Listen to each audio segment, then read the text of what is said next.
Todos, ¿cómo están?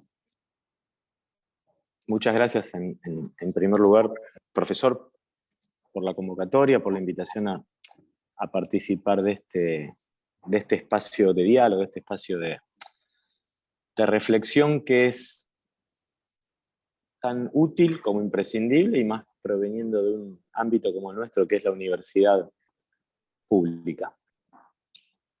Lo primero que quiero decir respecto de esta situación que como pocas nos ha conmocionado en el último tiempo es el repudio. No cabe otra cosa en primer lugar que el repudio más absoluto, enorme, incondicional. Y que una vez formulado eso, insisto, de manera categórica y en el primer renglón, lo que puede seguir es la exigencia a todos nosotros, a las instituciones y a los actores sociales, políticos, a que podamos trabajar con más empeño, con más diálogo, con más empatía, con más respeto y con más amor, con más cariño y con más amor, para arribar a un destino que nos contenga a todos, a todas, que nos dé confianza, que nos una como país. Así no es lo que estamos transitando ahora. Arribar a un espacio en el cual la violencia, la intolerancia, con quien piensa distinto pueda quedar definitivamente a un lado. En ese sentido, una de las expresiones que más se escuchó desde el jueves pasado a la noche hasta ahora es paz social. Bueno, pareció en un principio una saludable toma de conciencia de los distintos actores y de la dirigencia política respecto del estado de ánimo de una ciudadanía. Hay encuestas que son conocidas que dicen que el humor social predominan, o en el humor social predominan sentimientos dominantes como la tristeza, el dolor, la resignación, el miedo, el desencanto, la desesperanza respecto del futuro. Bueno, a lo mejor ahí radique un punto sobre el cual podamos trabajar o hacer foco. Insisto, desde la responsabilidad que cada uno de nosotros tiene en su espacio, más chiquito, más grande, siempre hay un espacio sobre el cual podemos actuar. Por lo pronto se me ocurre evitar por todos los medios la utilización y la propalación de expresiones que inciten a la deshumanización, al odio, a la violencia, la discriminación hacia personas o grupos. Y en ese punto las redes sociales, las llamadas redes sociales, se convirtieron en un canal predominante de esas manifestaciones violentas. Su anonimato, su alcance masivo parecen el ámbito ideal para ese objetivo. Creo que hoy es imperativo para la democracia y para la paz parar un poco con todo esto. Piedras basales de la convivencia pacífica, igualitaria y productiva que ojalá nos lleven algún día a ese gran destino que soñaron San Martín, Belgrano, Moreno, Irigoyen, Perón, Evita. En fin, quiero ser bien amplio en la referencia porque creo que es lo que nos toca. Intentos de magnicidio han sufrido Sarmiento, Roca, Alfonsín, Menem a lo largo de la historia, pero este particularmente, el de nuestros días, considero que reviste una gravedad inusitada. Porque muy pronto, mañana nomás, el año que viene habremos de cumplir 40 años de haber recuperado la democracia. Y sin embargo, después del jueves a la noche, ¿podemos decir que está consolidada? Cabe preguntarnos cómo puede ser que una sociedad, la nuestra, digo la nuestra porque generacionalmente estamos ahí, quien más, quien menos supo participar de los hechos, una sociedad, digo, que tuvo la valentía de juzgar a los genocidas que protagonizaron la noche más oscura de nuestra historia. ¿Cómo podemos, después de tanto tiempo, seguir navegando este mar de turbulencia? Insisto, lo de jueves a la noche me lleva a interpelarnos. Y quiero, profesor, no robarles más tiempo y cerrar parafraseando a un poeta, músico con una canción que ya escaló a la categoría de himno. Solo le pido a Dios que el futuro no me sea indiferente. Desahuciado está el que tiene que marchar a vivir una cultura diferente. Muchas gracias. Muchas gracias a vos, Hernán. Buenos ejes para pensar. Ya después trabajaremos en los distintos grupos, en la reflexión, en el pensamiento, en lo que nos humaniza, ¿no? Está el presidente del Centro de Estudiantes también, Juan Cruz. El profesor Villalba. Bienvenido, Super. Perdón, disculpe, profesor, yo quisiera saludar a todo el espacio virtual. Quiero pedir disculpas que no puedo quedarme a escucharlos en directo porque tengo que dar clases 10:45 de mi comisión, pero agradecer la posibilidad de haber participado de este espacio que insisto, es necesario y promovido desde la universidad pública. Gracias a vos, Hernán. Tranquilo. Muchas gracias.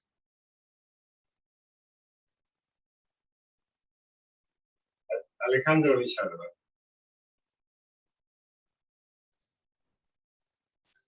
Bueno, buenos días a todos y a todas. Muchísimas gracias, Julio, por la invitación, a Facultad por darnos la oportunidad de charlar este tema y reflexionar. Brevemente, 2 o 3 cosas que quiero marcar, más que nada como disparadores. Sobre todo no solo del hecho en sí, sino de cómo ha reaccionado la clase política o cómo hemos reaccionado todos, la sociedad. 3 o 4 reflexiones sobre lo que está ocurriendo.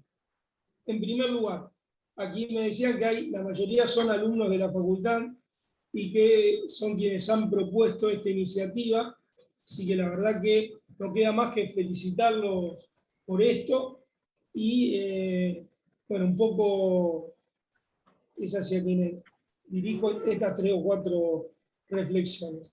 Después, Julio, vos marcame el tiempo, cuánto tenemos. El primer tema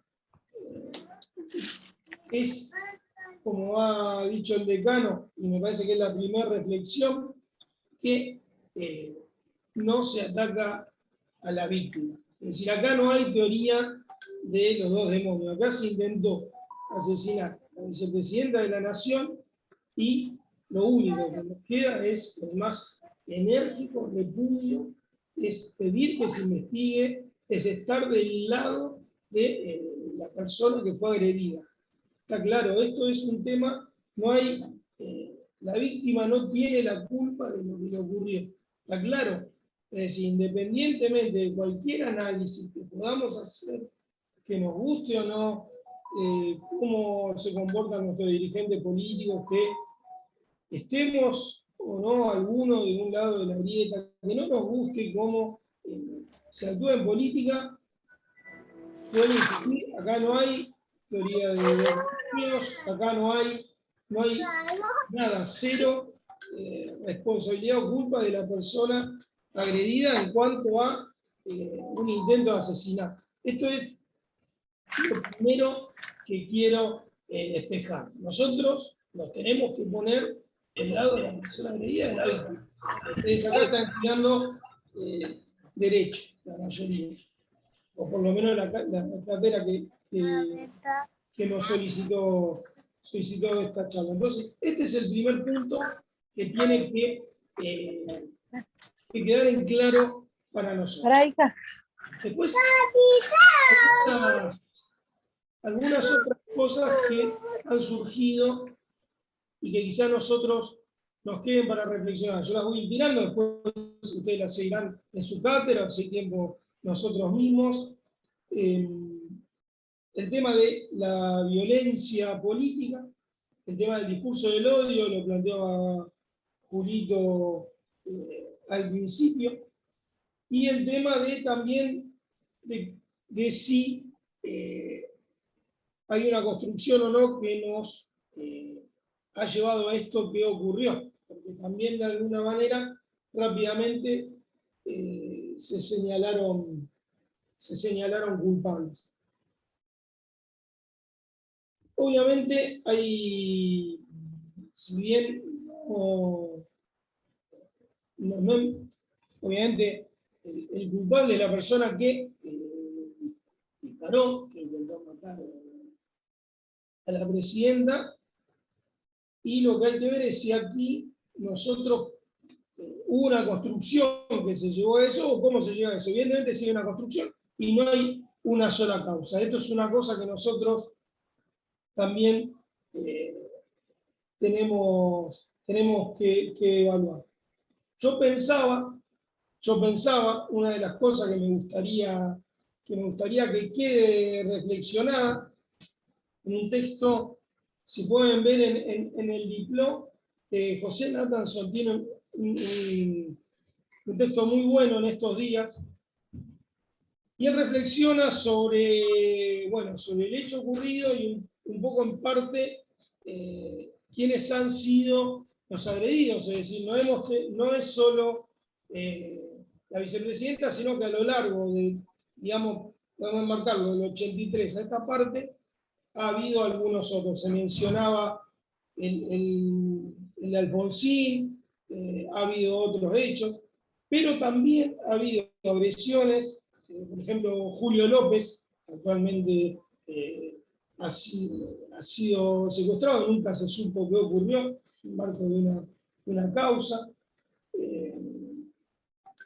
Otros hechos en distintas manifestaciones, y lo que les quiero decir es que siempre que ha habido algún grado de violencia es hacia personas que están en el campo de una manera popular. Es decir, es muy difícil que haya una agresión hacia no ha habido un presidente de una multinacional, alguien referenciado con la derecha. No tiene solamente que ver con que quizá unos son buenos y los otros son malos, sino que la disputa en un lado es en la calle, la movilización, y en otro lado se disputa en diferentes círculos. Es decir, para cambiar la sociedad se van dando ciertas disputas en ciertos terrenos. Entonces, independientemente de todo, lo que hay que entender es que lo que está ocurriendo en ciertas críticas y hacia donde se va a ir con el campo popular es, en general, hacia las cosas buenas que se ha hecho y no hacia los errores cometidos. Entonces, estas reflexiones, independientemente de esta polarización política que está ocurriendo en el país, también, siempre que hay polarización, los atacados quedan de un lado. Esto plantea José Nathanson, y me parece que hay que reflexionar. Entonces, este tema había un cierto clima de movilización, y cuando hay movilización también hay un cierto clima de represión hacia lo que están movilizando. Por supuesto, yo hubiera preferido que esa movilización hubiera sido para criticar el ajuste o estos 70.000 millones de pesos que se le resta a educación. Pero bueno, no importa, yo no puedo elegir qué es lo que se hace. En todo caso, éramos pocos los que movilizábamos contra eso, pero lo que sí, una vez que la gente está movilizada, la elección no debería ser la represión. Entonces, también esto es un tema que fue ocurriendo, se van estigmatizando a la gente que moviliza. Esto es algo para que nosotros simplemente lo tengamos en cuenta. Se planteaba también, me gustaría analizarlo, obviamente, el tema del discurso del odio, y que, bueno, son dos lados los que lo dicen. Sí. ¿Perdón? Tenés la otra reunión la tenés ya, en 5 minutos. Sí, dale. Entonces el tema sería, también para que nosotros pensemos, se planteaba que de los dos lados hay un discurso, obviamente al plantear la derecha, odiador, fuerte. O por ejemplo, la convocatoria al Congreso, que fue sesgada. Yo quiero decir algo. Si yo tengo que elegir, prefiero dar explicaciones de por qué estuve en un lugar defendiendo la democracia, aunque lo que se dijo no fuera tan correcto, a explicar por qué no estuve. Digo esto en mi caso particular, digamos. Y después, otro tema que también hay que tener en cuenta es que estamos potenciando, hay un politólogo, Marcelo Leiras, si pueden, búsquenlo, él plantea, y me parece que es algo, que ahí está la clave de la cuestión, se está rompiendo lo que él llama el consenso alfonsinista. Hay mucha gente muy pequeña, digamos, muy jóvenes. Después del 83 hasta ahora, en Argentina, lo que sí hemos logrado es dejar de lado y fuera la violencia política. Y de alguna manera se logró consolidar con muchísimos errores un sistema de alternancia de partidos, o quizá un partido estuvo más en el poder, pero de alguna manera siempre estuvo la opción de que ante lo que no me gustaba viniera otro partido. Y si ustedes lo piensen, en Chile se acaba de terminar una fase de un proceso que había comenzado con manifestaciones, violencia, agresiones, había estado también en Colombia, en otros, y Argentina justo en esos momentos eso no ocurrió. ¿Por qué? Porque estaba la posibilidad de que ganara otro gobierno. Entonces, de alguna manera esa alternancia, ese consenso alfonsinista es algo que nos marca. ¿Quiénes están fuera de ese consenso alfonsinista? Porque es un partido nuevo, el PRO. Y esto me parece que para analizarlo es gente que son los que no se han pronunciado, Bullrich, Milei, o sea, todos los que vienen por fuera de ese pacto democrático son los que no se han pronunciado contra lo que ocurrió. Todo el arco opositor, con distintos matices, lo ha hecho y lo ha entendido. Entonces, de alguna manera, lo que hay que volver a plantear es ese consenso democrático que debería incluirnos a todos. Y acá retomo lo que decía el decano, acá sí es importante, la violencia verbal no viene de un solo lado o la hace una sola persona. El que puede definir el enemigo, si tomamos Carl Schmitt, es el que gobierna. Entonces es muy difícil, digamos, y hoy está gobernando el partido que ha sufrido la agresión. Última cosa, y ya digamos, los dejo. El pacto, los consensos se genera con el tipo que piensa distinto, con el tipo que vos odias. El último gran pacto que hubo aquí, digamos, y a partir de eso se logró hacer una nueva constitución, fue entre Alfonsín y Menem, digamos, como figuras centrales. Si ustedes los trajeran a los dos aquí hoy y representaran a lo que era el menemismo y el alfonsinismo, probablemente las tensiones serían del mismo tenor que las que estamos teniendo hoy. La diferencia fue que se mantuvo ese pacto de convivencia, de gobernabilidad, y se acordó entre sectores que si los pones mano a mano no tienen nada que ver. Entonces los acuerdos no son con los que piensan igual. Tenemos que buscar de alguna manera retomar para acordar entre los que pensamos absolutamente distintos. Y si no nos incluimos a todos en este sistema, estas tensiones van a hacer que, de alguna manera, hechos como este se repitan, porque estamos siendo el caldo de cultivo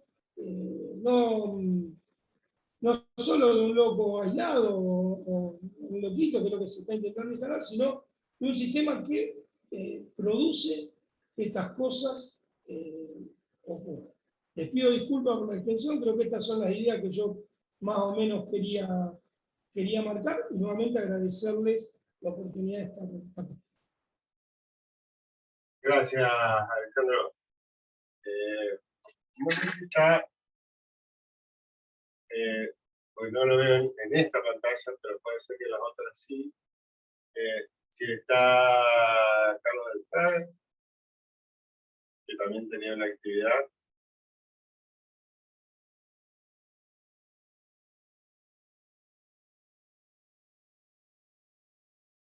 Ahora, bueno, presentarlo como escrito de la cátedra a Martín Lucero como secretario general del SADOC, que es el Sindicato para los del Exterior, que es el Sindicato Argentino de Docentes Privados, Rosario,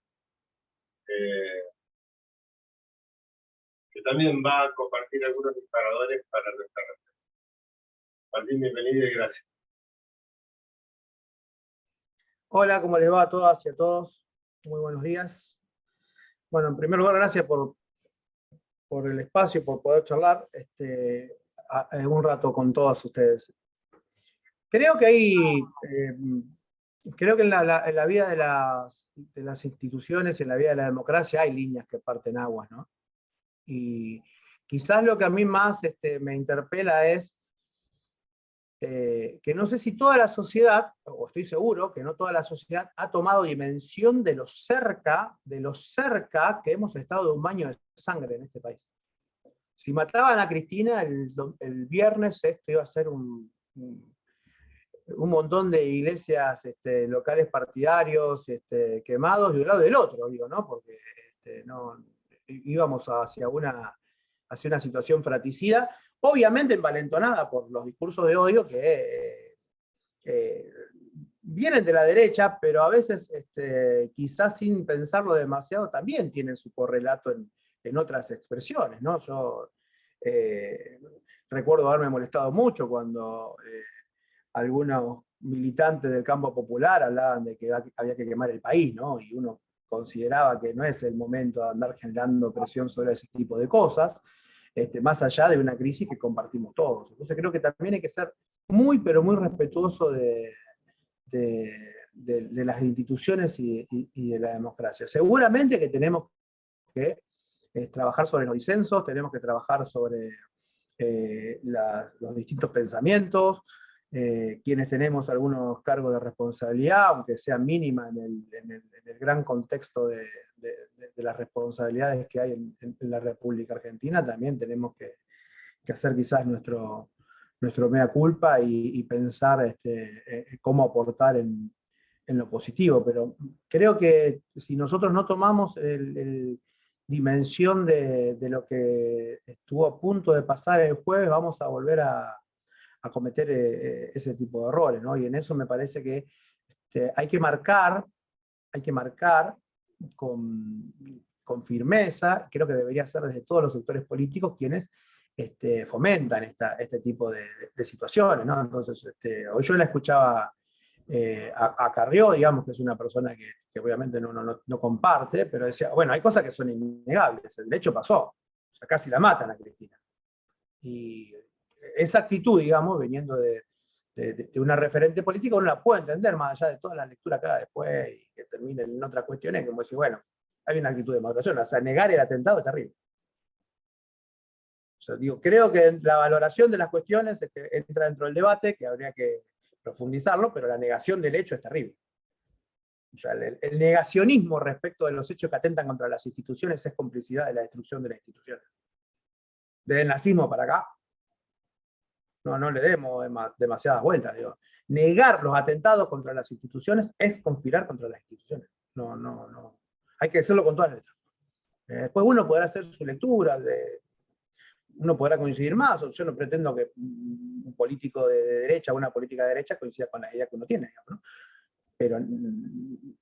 Pero sobre la base de que nadie niegue lo que pasó hoy. Y creo que ahí hay una cuestión, por eso digo, para mí es muy importante que también haya un poco de amor propio en la clase política nuestra, es decir, che, hay cuestiones como las que está haciendo la diputada Granata que no deberían pasar. No deberían pasar. No es un chiste y esto no es un programa de farándula. O sea, acá estamos hablando de que estamos banalizando el hecho que podría haber terminado en uno de los derramamientos de sangre más grandes de la República Argentina.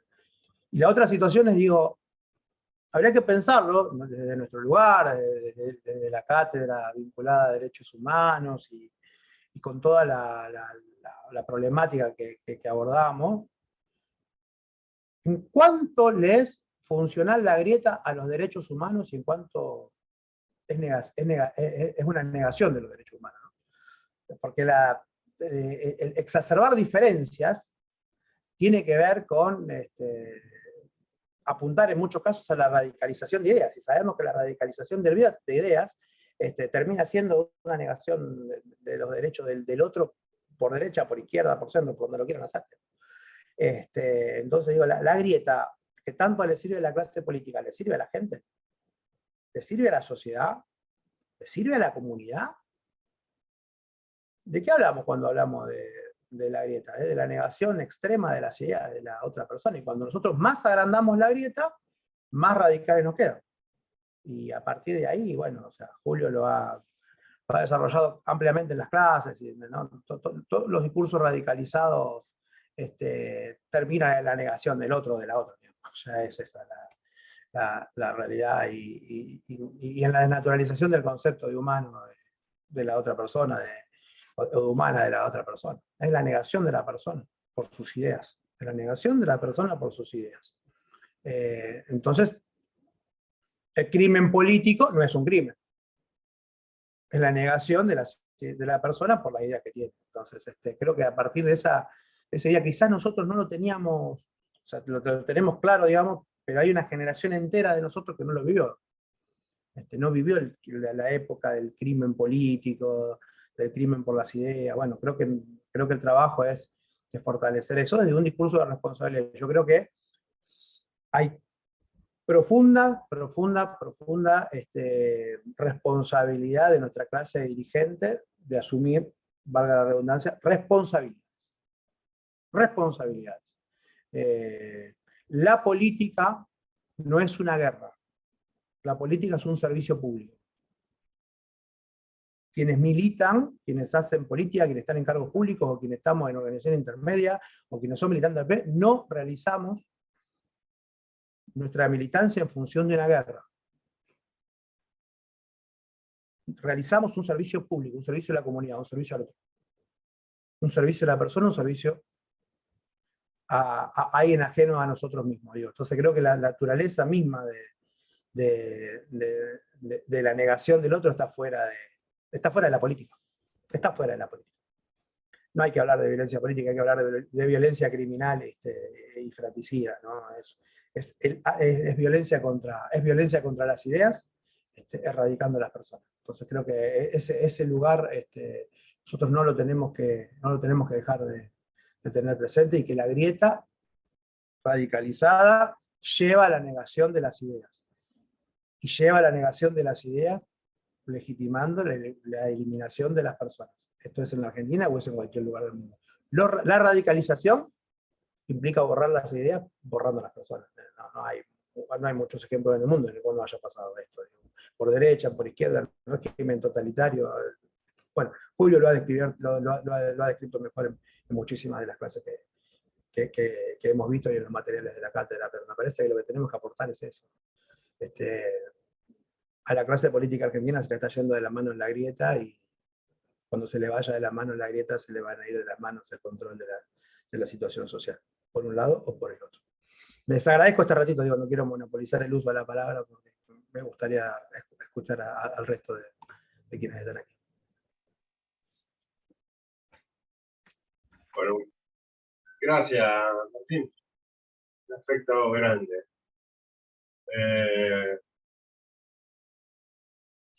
Vamos a invitarlo, antes que cedemos a Cruz, antes que vamos a invitarlo a hablar a Santiago Velasco Ramírez, que nos tire algunos disparadores como para poder pensar nosotros qué está pasando. Digo, venimos de una pandemia a esto, digo. En salud mental, esto es fuerte. Nos está impactando fuerte. Venimos en pandemia, no ha terminado. que bienvenido Santiago, Santiago de Colombia, se sumó a la cátedra y aparte tiene la sede, coordina la sede de Colombia del Instituto de Análisis de Políticas Públicas. Bienvenido Santiago, gracias Martín, un abrazo grande hermano. Gracias, Julio. Muy buenos días con todos. ¿Cómo se encuentran? Todos y todas.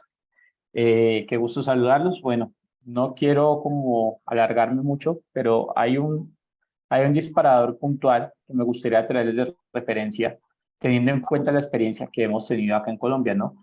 Colombia en los últimos años, siento que igual es de conocimiento público y de la mayoría, ha atravesado por cambios muy significativos, pero en particular yo quiero traer aquí a colación un hecho que fue muy particular y nos hizo reflexionar mucho sobre el país que teníamos en ese momento, y es el plebiscito por la paz que se presentó ya hace unos años, cuando estábamos en pleno proceso de paz, las negociaciones con las FARC. El presidente Santos se vio forzado a llevar el acuerdo de paz a un referéndum, a llevarlo ante la comunidad, para que la comunidad dijera si querían o no que se aprobara este acuerdo de paz, y ganó el no. Entonces, cuando ganó el no, fue súper controversial, porque cómo es posible que después de tantos años de guerra, de violencia, se haya votado por el no. Uno de los disparadores de esto fue también el abstencionismo. No se logró convocar a la mayoría de las personas, y a la gran mayoría de la población, un abstencionismo muy alto. Y desafortunadamente quienes sí fueron muy juiciosos y organizados, moviendo a la comunidad, moviendo a la gente, llevándola y a que votaran, fueron los que querían el no. Y bueno, los que querían el no eran un grupo de personas dentro de la sociedad colombiana que se alimentan de la guerra, viven de la guerra, y para ellos el que termine la guerra era parte de que se terminara su estilo de vida. Pero lo interesante de esto, hablando del discurso político y los discursos de odio, es cómo se movieron las emociones.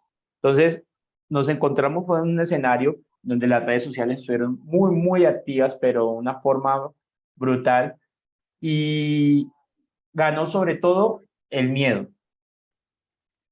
Toda la campaña del sí no logró movilizar la emoción de la esperanza, no logró movilizar las emociones de que algo mejor podía ocurrir, podíamos ser un mejor país. Esas emociones positivas no lograron visibilizarse y no tuvieron el impacto que sí tuvieron todas las emociones de miedo. Entonces acá en Colombia se montó un discurso que todavía tiene algunos rezagos, hay algunos rezagos en algunos políticos de discurso, y es el discurso de que íbamos a volvernos como Venezuela, de que se le estaba entregando el país al castrochavismo, bueno, y todo este tema que siempre ha rondado la política colombiana.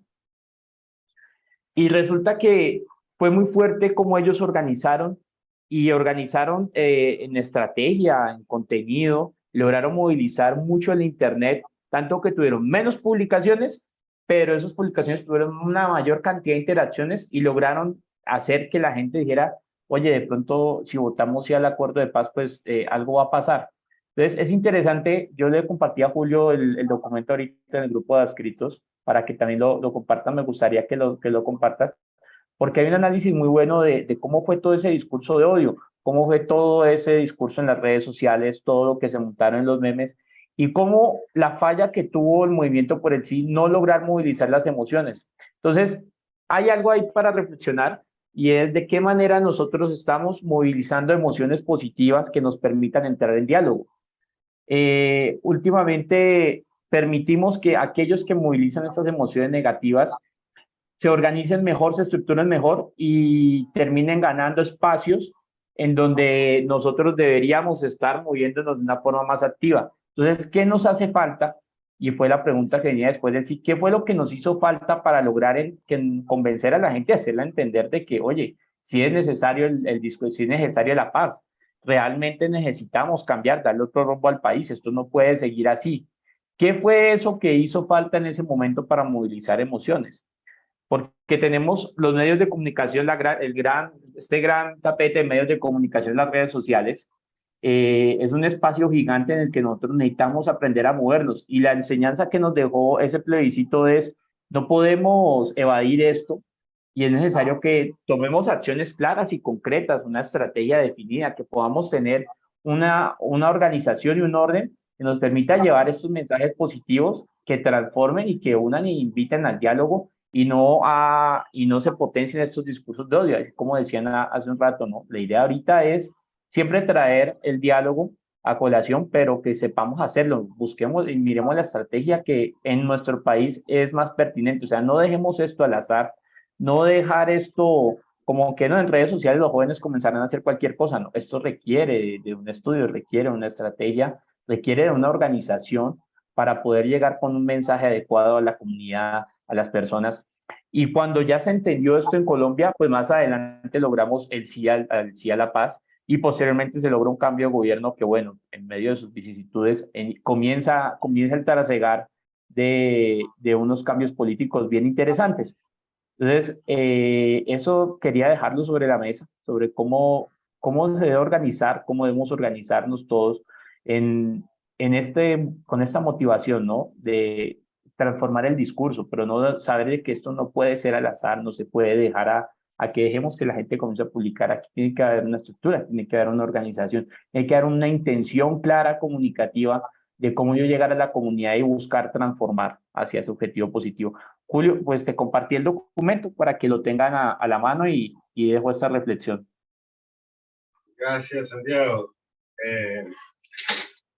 Cuando uno está grabando, no se puede compartir, así que cuando vayamos al trabajo en grupo, lo comparto para todos y todas, y lo tenemos con nosotros el documento. Gracias, Santiago. Yo quiero agradecerle al diputado Carlos Delfrade, que no sé si pudo reconectarse, a la diputada Matilde Brera, que va a entrar en algún momento porque hay acción parlamentaria, reunión parlamentaria en este momento en la Cámara de Diputados de Provincia, y al diputado Justiniani también, y a los que nos están viendo y escuchando en el grupo en el canal de YouTube. Así que muchas gracias. Bueno, más interesante es la palabra del presidente del Centro de Estudiantes. Se llama Juan Cruz, nosotros le decimos Juancho, tanto que yo ayer no sabía el nombre y hace muchos años que lo conozco. No por los años míos, sino por los años de él. Juan Cruz, bienvenido. Cerramos la reflexión ahí y vamos al trabajo del grupo. Bueno, buenos días. Ustedes me dicen si me escuchan bien. Estoy en la Facu y, bueno, acá por ahí la conexión, la estabilidad varía, depende de la cantidad de gente que hay. Buenos días a toda la sala. Desde ya, bueno, Julio, en tu nombre y a todos los organizadores y organizadoras, agradezco la invitación a esta propuesta interesantísima que está abierta. El motivo también así lo requiere y le da su importancia. Yo había escrito algo para charlar y bueno, medio que se fue modificando a partir de todas las intervenciones que fuimos escuchando, que la verdad que fueron súper productivas y ricas en sus planteos, disparadores, contenidos. Sí empezar, obviamente, y esto lo digo en nombre mío y lo digo también en nombre del Centro de Estudiantes. Nosotros el jueves a la noche, cuando todo esto ocurrió, de manera inmediata en el grupo de WhatsApp que tenemos con las distintas fuerzas que conforman la comisión directiva del Centro de Estudiantes, nos pusimos de acuerdo y elaboramos un comunicado, un texto en repudio por los hechos que habían recientemente sucedidos, digamos, eso como estudiantes de Derecho, digamos, como parte de la sociedad y parte de esta comisión directiva, no encontró ningún obstáculo. Mientras pensaba sobre todo qué exponer, bueno, el año que viene cumplimos, digamos, 40 años de democracia. La sociedad argentina, en su momento, creyó dejar atrás la violencia política, digamos, y a partir de ese entonces, y encabezado por Raúl Alfonsín, comenzamos un periodo de convivencia en paz. Creo que hoy con lo sucedido, digamos, como sociedad, como argentinos, argentinas, no podemos mirar hacia el costado mientras siguen transcurriendo los días. Por eso me parece correspondiente las expresiones, el repudio, y vuelvo a celebrar esta clase abierta que nos permite reflexionar entre estudiantes de la Facultad de Derecho, de la Cátedra de Derechos Humanos, la comisión que tenés a cargo, Julio, y con todas las personas que me precedieron y que invitaste para esta propuesta. Yo lo que sí creo es que el atentado a la vicepresidencia, y me refiero a la vicepresidencia porque quizás todavía la sociedad tiene un punto de cuestionamiento con la persona, digamos. Creo que tenemos que tomarlo ahí, digamos, a la institución. El atentado contra la vicepresidencia pone en jaque. Es un desafío para la vida de las instituciones y, bueno, por supuesto también, sin menospreciar, un desafío para la vida de las personas. La democracia, lo aprendimos, no es compatible con la violencia, con las descalificaciones, con los insultos, la bajeza, las intimidaciones, y tampoco es compatible con el discurso, con un discurso único, digamos, venga del lado que venga. Todas esas situaciones degradan a la democracia. Por eso repito, ya esto más en nombre personal, el repudio a lo sucedido, digamos. Creo sí, sinceramente, que estos eventos imprevistos, siniestros, tienen que encontrarnos juntos, a todos los demócratas, para que la violencia, digamos, no vuelva a ser legitimada, ni en esta escala, ni naturalizada como método político. Ahí sí creo que la división es clara entre demócratas y no demócratas, un poco retomando las palabras del decano, porque generalmente lo que nos pasa a nosotros como estudiantes es que siempre nos encontramos en algunos eventos o algunos, para la redundancia, encuentros donde se nos habla, digamos, haciendo un raconto histórico que nosotros no vivimos, y eso también a veces dificulta un poco la aprehensión o la comprensión de las situaciones. Entonces, quizás este hecho triste, digamos, para nada deseable, nos pone como espectadores desde un escenario que siempre nos fue contado, digamos, nunca lo habíamos vivido en experiencia, y ahí sí un poco retomo lo que decía Alejandro Villalba antes, en esta necesidad quizás de repensar, reafirmar ese consenso social sobre la convivencia en paz, ya que en la actualidad tiene algunos actores o agentes que no existían en el 83, digamos, post dictadura. Y es verdad también que creo que tenemos que empezar por uno por casa, digamos. No creo y esto un poco lo decía también Martín, digamos, los discursos que hoy le llamamos del odio, digamos, tienen diversos tintes, en las diversas expresiones. Entonces, creo por ahí que refugiarnos en el discurso de que el violento es el otro, no ayuda, no es sincero, no une, no construye. Digo, creo que tenemos que aprovechar lamentablemente este hecho para reconfigurar ahí las relaciones de todas, relaciones sociales, relaciones políticas, y acá sí, hablando un poco más de la experiencia, digamos, hay muestras, digamos, hay situaciones que demuestran que es factible, digamos, la convivencia, la tolerancia entre las distintas fuerzas políticas, sin ir más lejos, quienes integramos la Facultad de Derecho. A ver, en lo reciente, digamos, el Consejo Directivo, este órgano de cogobierno, que durante la pandemia todas las decisiones las tomó, mira, estoy seguro de decir el 99% en unanimidad. Digamos. Un consejo directivo que es diverso, que es plural, porque lo integran las diversas fuerzas políticas en los diversos claustros también. La universidad también es muestra de ello, digamos. La Universidad Nacional de Rosario es una universidad que en su estructura, en su composición, es diversa y plural. Sin ir más lejos, el otro día salió una nota en donde se realizaba también la figura del Consejo Municipal de Rosario, donde a pesar de las grietas y las divisiones por las cuales estamos atravesando, digamos, es un cuerpo que todavía saca ordenanzas por unanimidad. Y creo que ahí está la clave, empezar a tomarnos las experiencias en las cuales vivimos y convivimos las diversas fuerzas políticas en tolerancia, para empezar a dejar atrás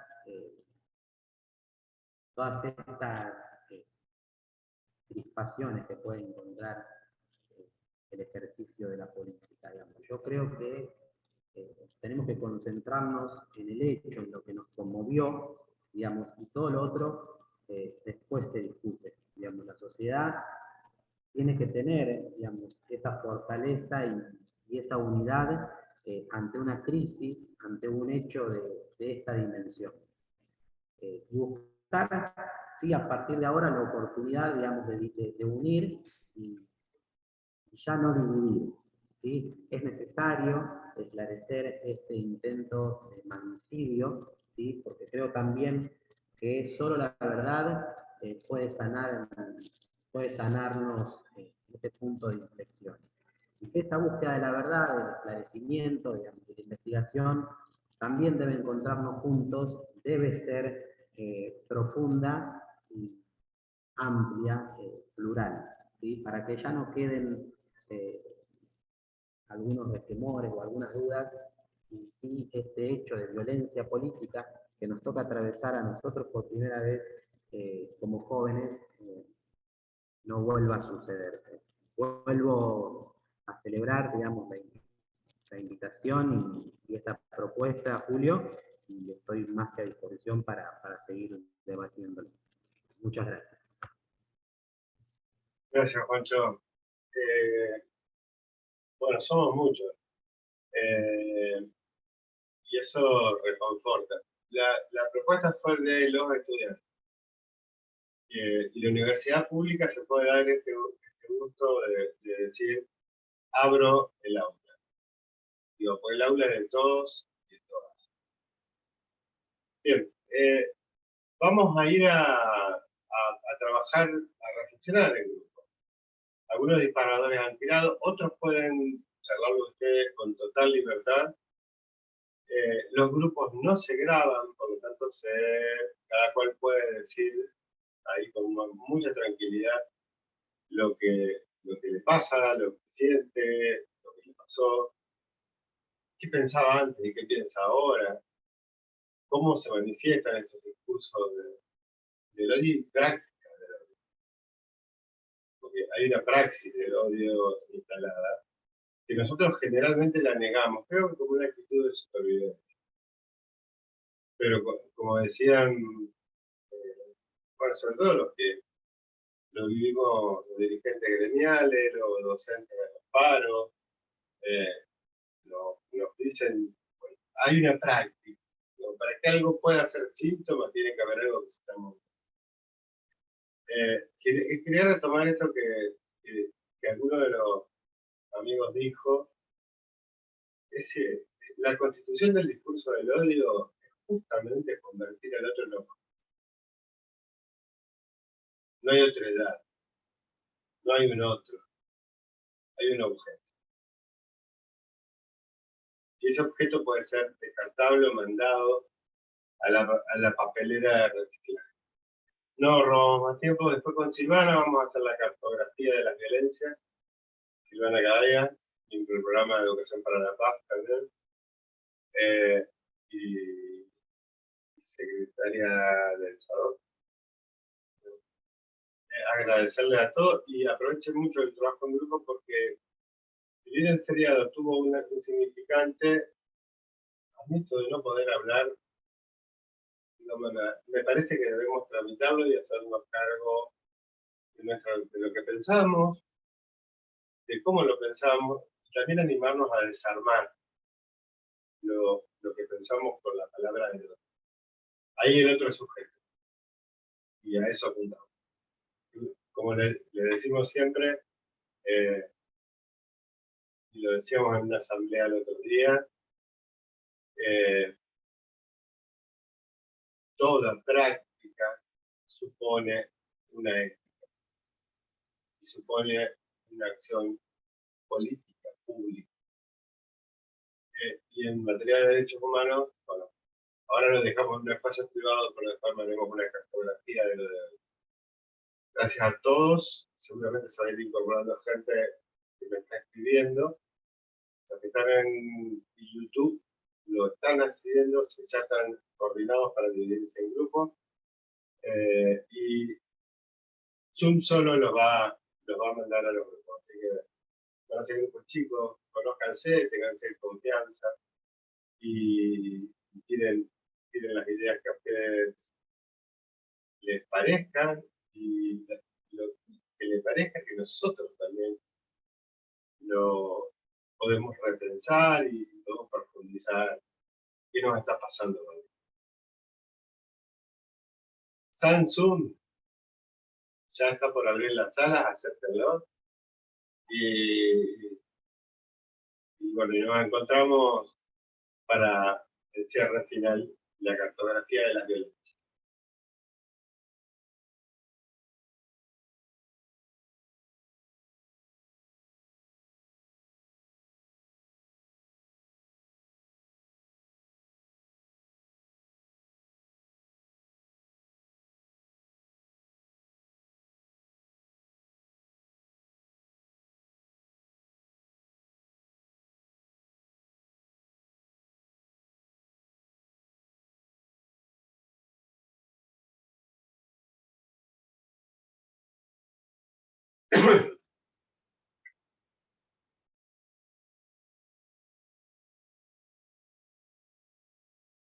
Está demorándose eso, ¿eh? Viene con delay. No, viene, supongo que debe ser por la conexión con el YouTube. Yo no voy a ir a la sala porque me voy a ir A estudiar. a estudiar. Así que bueno, nada. Después vemos cómo termina la clase. Les paso después la grabación a todos y a todos.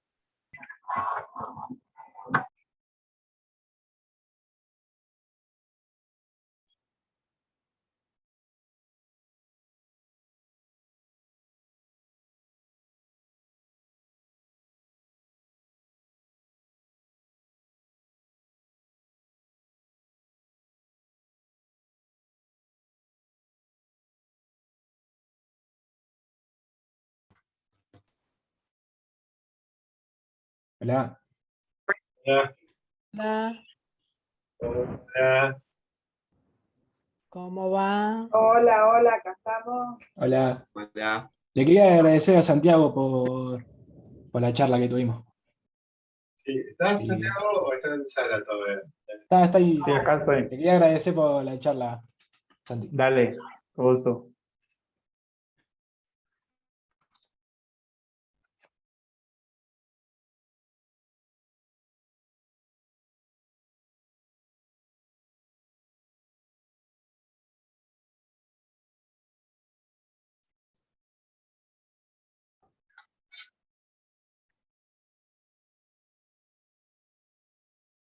¿Cuántas salas eran, Julio? 7. Ah, Bien. Pero por una cuestión de horario y de respeto del horario para los que tienen que trabajar o empezar a cursar otra materia, empezamos ya y después que ingrese el resto. Empecemos al revés, como siempre. La sala 7, ¿hay alguno? Sí. Estuvimos con Elías y Santiago Acá estamos. hablando un poco de la situación. Bueno, Santiago nos contó un poco en Colombia y nada, con Elías le contamos un poco cómo acá en Argentina, bueno, cómo estaba dividida la sociedad, las dudas que Como se nosotros lo daban, vemos, claro. las dudas que había en el tema de si era verdad, si no era verdad el atentado, no sé qué. Y nada, estuvimos charlando que por más que haya dudas, por más que se sea de un partido, de otro, creemos que lo importante es en realidad el hecho del atentado a la vicepresidente. Nada, estuvimos hablando de eso Un montón. y creemos... Un montón, Irene, gracias. Sala 6. Cuando nos quedamos sin tiempo es porque viene bien. Sala 6. Pobre Silvana. ¿Qué tiene que hacer? Julio, soy yo nomás de la sala 6. Dale, adelante.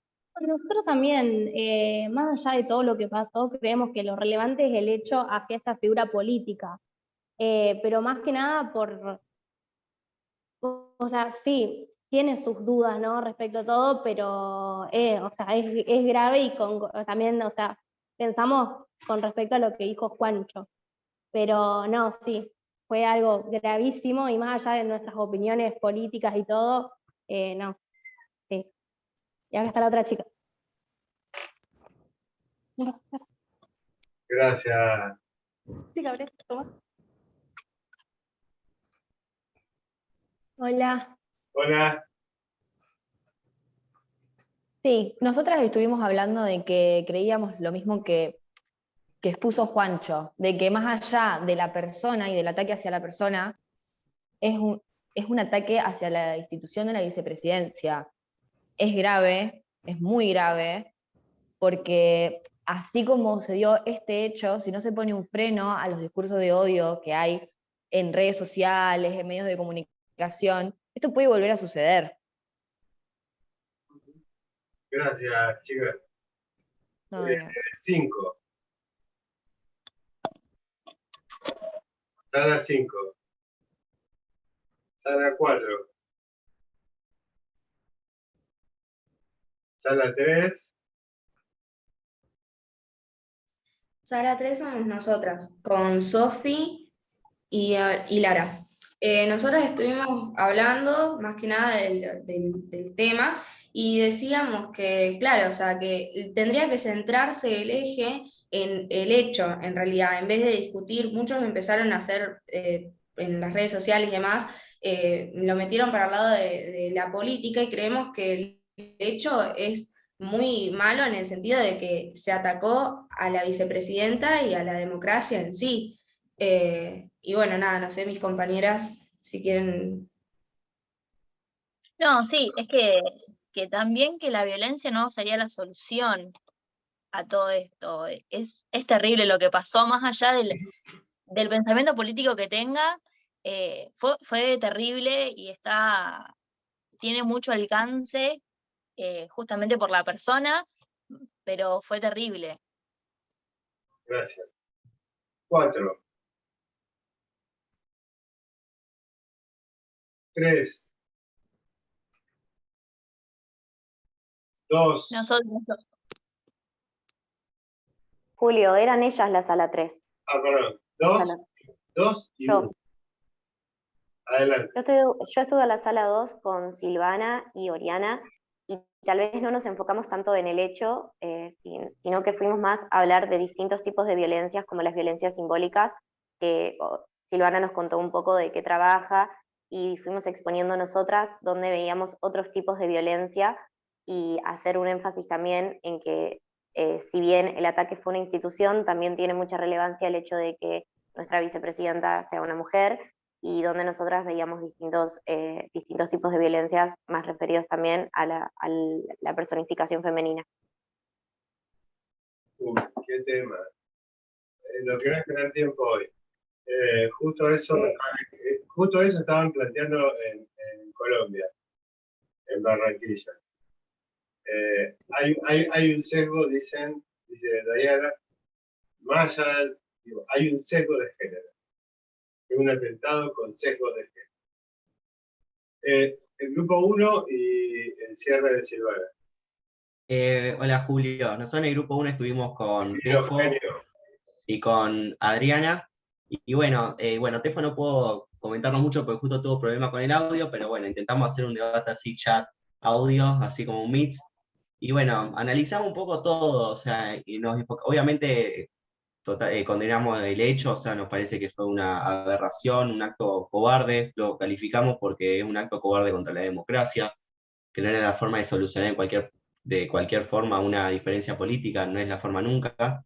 Y analizamos un poco el antes y el después también, o sea, cómo llegó a sustanciarse el hecho, o sea, analizamos un poco también cómo fue el rol capaz de la custodia, de si era un hecho previsible, prevenible, que tampoco le quita, o sea, gravedad, o sea, tampoco lo hace menos importante, porque si no se hubiera consumado, pero hubieran intentado, o sea, y el hombre igual hubiese intentado asesinarla, hubiera sido un hecho aberrante igual.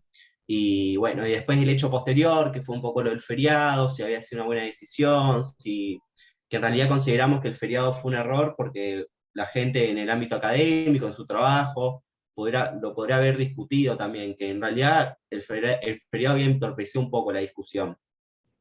Y bueno, intentamos hacer como todo genérico, intentar analizar todos los aspectos así, y bueno, ver desde nuestro punto de vista. No sé si Adri quiere decir algo. Gracias, Ramiro. Bueno, ¿te parece, Julio? No, Adri, ¿Estamos? falta una chica y cerrás.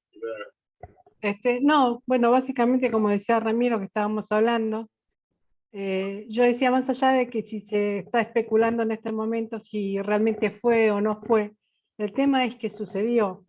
Y como decíamos hoy, este puede ser el puntapié para que pueda sucederle a cualquier otro. Lamentablemente la gente está ya desbordada por esta gran grieta que hay y que los partidos no se pongan de acuerdo para tratar de bajar un poco la sintonía de la agresividad y el odio que hay en general en la sociedad. Entonces me parece a mí que era eso el tema. Muchas gracias, Adriana. Silvana, es tuyo el cierre. Bueno, yo lo que voy a tratar de hacer es rápidamente un reconto de lo que aparecieron, ¿no? Lo que se vio, lo que escuchamos, que compartieron los expositores en líneas generales, plantean, bueno, obviamente la condena social de este hecho, reconociéndolo como un ataque a las instituciones. En eso hay una mirada y un consenso, ¿no? En esto de la importancia de construir consensos generalizados. Lo que diferencian los abordajes son aquellos análisis del por qué se dio, ¿no? Del por qué llegamos a esta situación.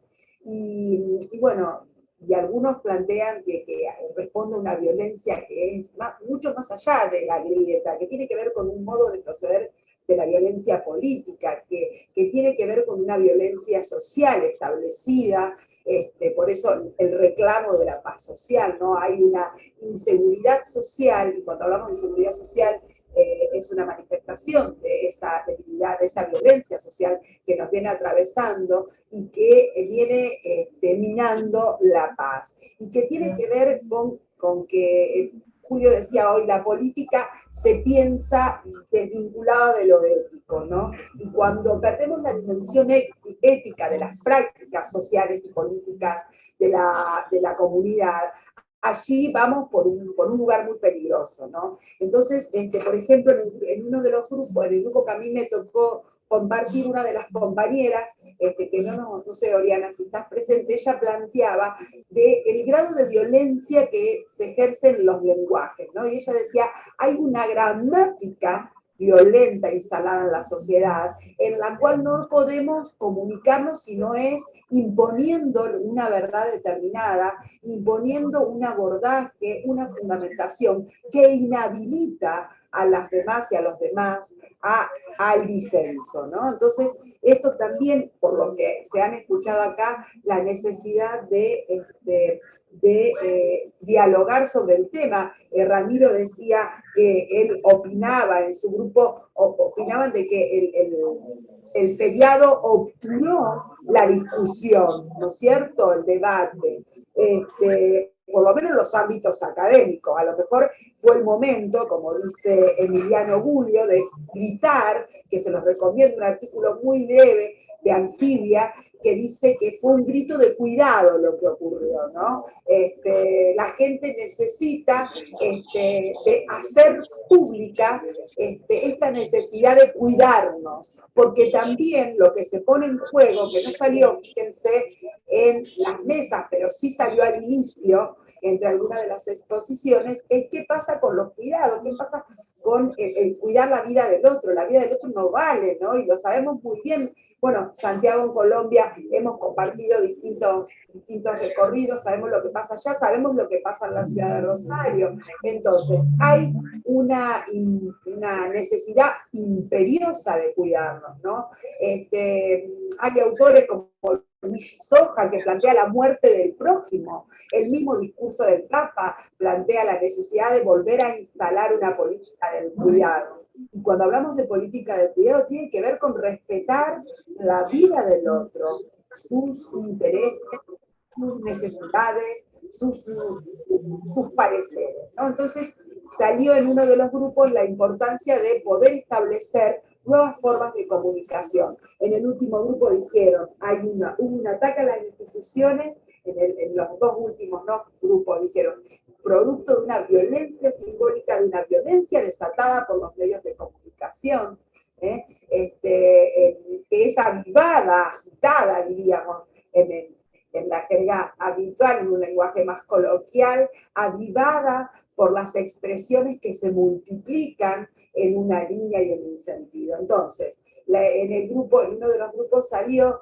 la importancia, digamos, por ejemplo, las ausencias. Las ausencias también son violencias, ¿no? Una de las compañeras decía, el hecho de que falten mujeres en la producción de los contenidos y de la elaboración de las opiniones en los medios de comunicación de las mujeres, también esa ausencia es violencia, ¿no? Y uno podría decir es una violencia pasiva, más que activa, porque claro, no la podemos medir como un revólver y un tiro que no sale, pero es también violencia, ¿no? Entonces, estas voces acalladas que sistemáticamente se vienen produciendo en la Argentina, no solo a las mujeres, sino a los sectores más postergados, también son formas violentas. La estigmatización, Martín hablaba de la violencia fratricida, ¿no? Y yo acá no puedo dejar de hablar desde el lugar como sindicalista, ¿no? Hay una estigmatización de la clase dirigente que se intensificó con el discurso durante la gestión del macrismo, en donde los dirigentes sindicales éramos estigmatizados, criminalizados. Bueno, eso ahora parece extenderse a toda la clase política a partir de actores políticos que hacen política, incluso son diputadas y diputados de la nación, de la provincia, y acusan a la política. Entonces, hay que, como decía una de las compañeras, desenmascarar, hacer visibles esas violencias, para que no las sigamos reproduciendo, ¿no? Y para poder establecer la posibilidad de construir un diálogo, decía una de las chicas, con reglas diferentes. Construyamos nuevas reglas para el diálogo, porque si no construimos nuevas reglas para el diálogo, este espacio, Julio, esta apertura de una cátedra de aula abierta en la cual la voz del estudiante, la voz del dirigente estudiantil, la voz del docente, la voz del decano, son escuchadas y todas tienen la misma importancia. Eso también es romper con las lógicas de reproducción de violencia. ¿Ustedes se dan cuenta de eso, de lo que estamos viviendo hoy en esta jornada, compañeras y compañeros? Eso también es poder pensarnos desde otro lugar, que podamos sentarnos los ámbitos académicos, con los sindicalistas, con los estudiantes, con con los políticos, es también una nueva forma de lograr un diálogo intersectorial. El hecho gravísimo a las instituciones con lo que ha pasado nos marca la urgencia, ¿no? Pero los compañeros que hablaron en primera instancia decían, estamos a 40 años de esta democracia y de ese pacto, de alguna manera ese consenso de Alfonsín que se reforzó, nos guste o no nos guste, con el pacto de Olivos, que posibilitó la sanción de una constitución adecuada a lo que era la década del 90, que la podemos mejorar, pero la podemos mejorar y mucho más, compañeras y compañeros. Pero los hermanos y hermanas chilenos están rechazando, han rechazado una reforma constitucional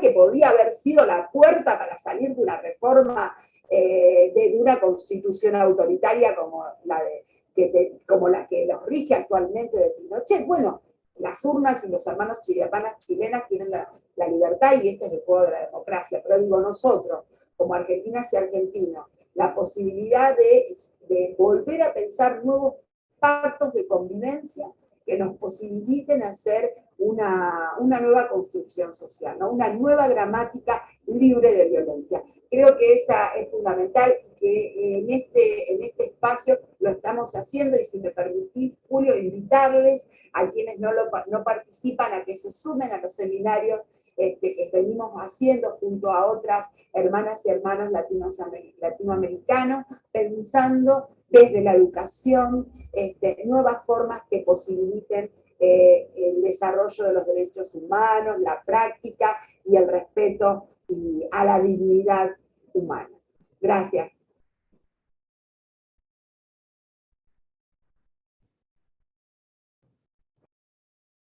El libro Santiago lo dejó posteado en el chat. ¿Eso, Santiago? Y Sí, dejé dos artículos, son estudios de acá en la Universidad de los Andes, esto lo externado, que me parecen interesantes, incluso con lo que Silvana acaba de traer a colación de lo que ocurrió en Chile, porque el uno se centra, como les decía, en el estudio del primer plebiscito por la paz en Colombia, y el otro es un resumen sobre los discursos de odio que nosotros pues los hemos vivido muy fuertemente los últimos años.